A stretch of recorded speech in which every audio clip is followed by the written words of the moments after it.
Vivre dans un monde égalitaire, c'est la préoccupation majeure de toutes ces jeunes filles qui se battent nuit et jour pour la cause féminine.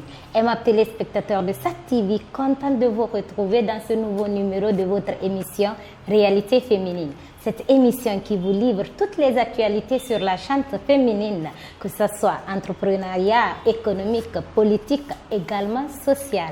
Nous partageons ce plateau aujourd'hui avec une jeune dame activiste féministe du nom de Makeme Konaté. Elle est également l'auteure du livre Vague de verre. Bonjour madame. Bonjour madame. Merci d'avoir répondu à l'invitation. Tout le plaisir était mien. Je suis heureuse de partager ce plateau avec toi aujourd'hui. Également. Alors, merci pour l'invitation. Alors, madame, dites à nos milliers de téléspectateurs, c'est qui Makeme Konaté? Alors, comme il est difficile de parler de soi, ça va être un peu compliqué. Mais bon, je vais essayer de faire de mon mieux. Makeme Konaté, c'est une jeune activiste guinéenne, auteure du livre Vague de verre, coordinatrice de l'événement Africa Women's Awards, qui a connu cette année la participation de 3 pays de l'Afrique francophone. Et puis, fondatrice et directrice de Espace L.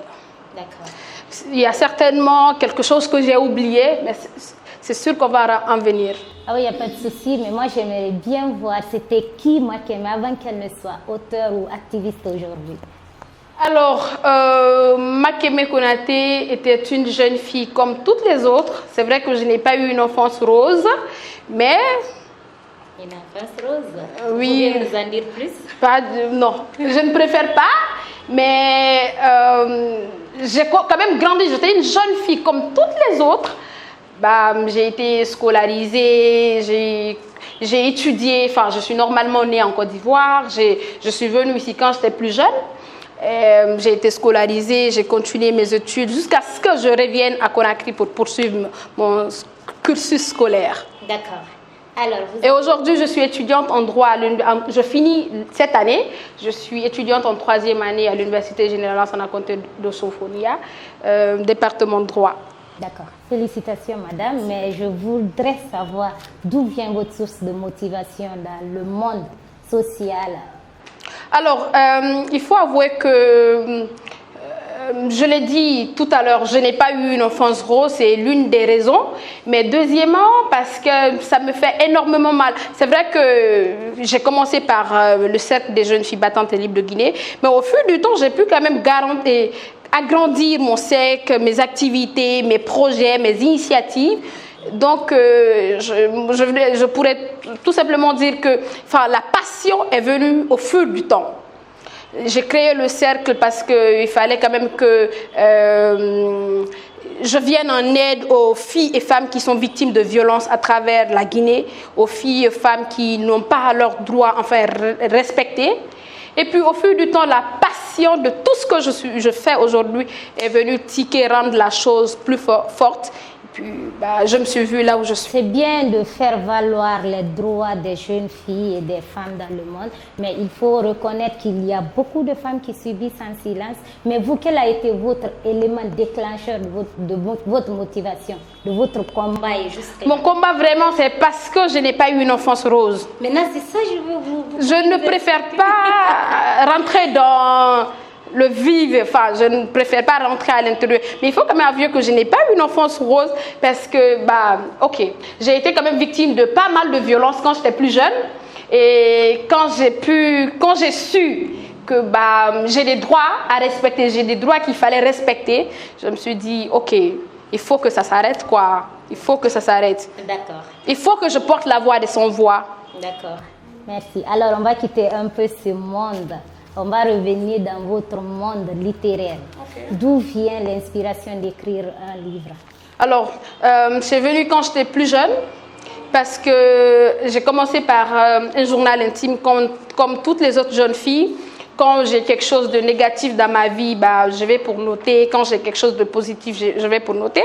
J'ai eu également la chance d'avoir un meilleur ami à mes côtés qui est aussi dans la littérature, qui est super top.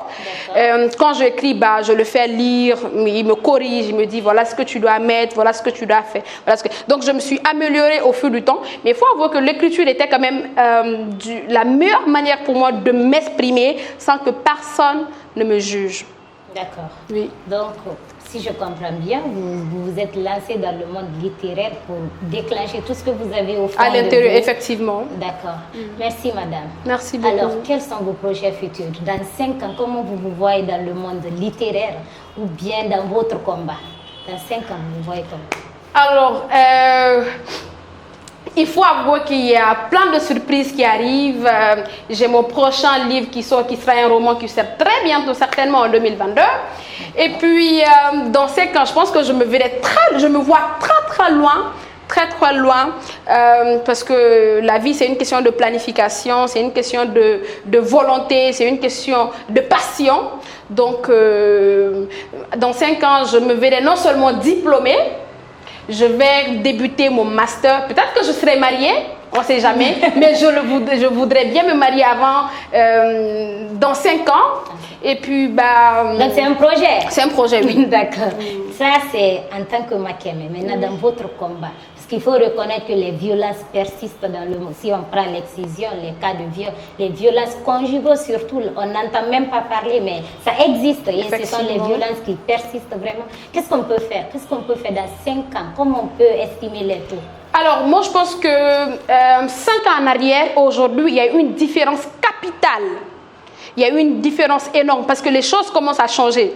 Il y a 5 ans en arrière, les filles et femmes n'osaient pas contacter les associations pour se confier. Ouais. Pour dire, je suis obligée de faire ça et je ne voudrais pas. Il n'y avait pas ça. Mais aujourd'hui, je pense que ça commence à changer. Les filles elles-mêmes commencent à savoir que oui, il y a des associations, il y a la loi qui me protège, il y a des associations qui interdisent que cela m'arrive, quoi.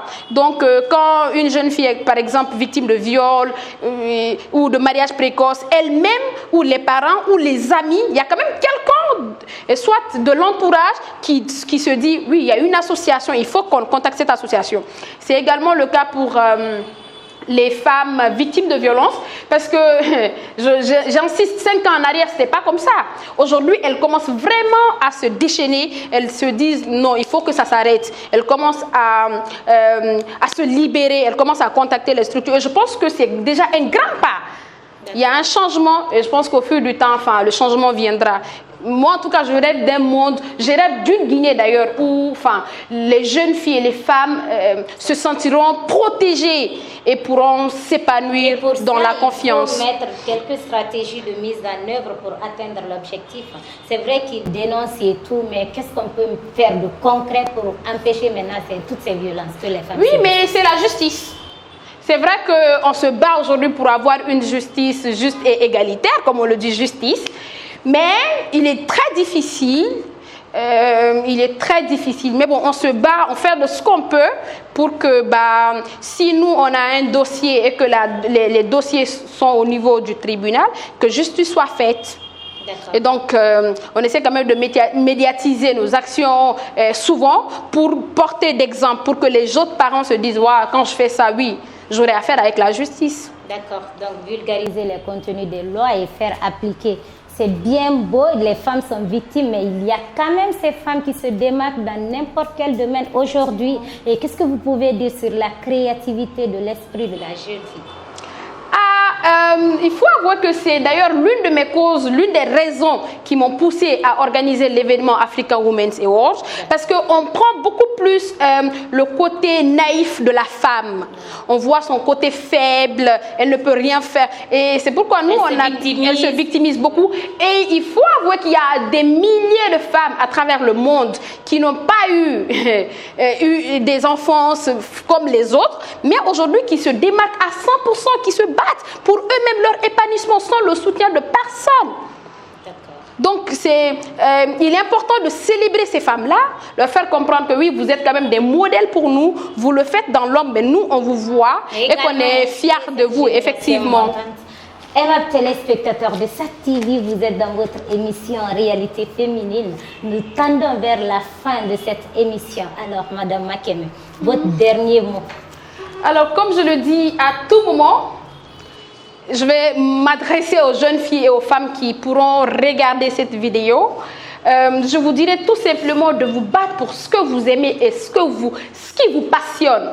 Vous aurez des parents qui vont vous dire on n'aime pas ça, mais si la chose vous tient à cœur, essayez de 1000 manières convaincre les parents et faites ce que vous aimez et ce qui vous passionne, parce que c'est dans ça il y a l'avenir. Merci beaucoup, ma grande aimable téléspectateur de SAT TV. C'est la fin de votre émission. Plaisir a été pour moi de vous servir. N'oubliez pas de vous abonner sur nos différentes pages Facebook, YouTube, Twitter et TikTok. À très bientôt dans un nouveau numéro.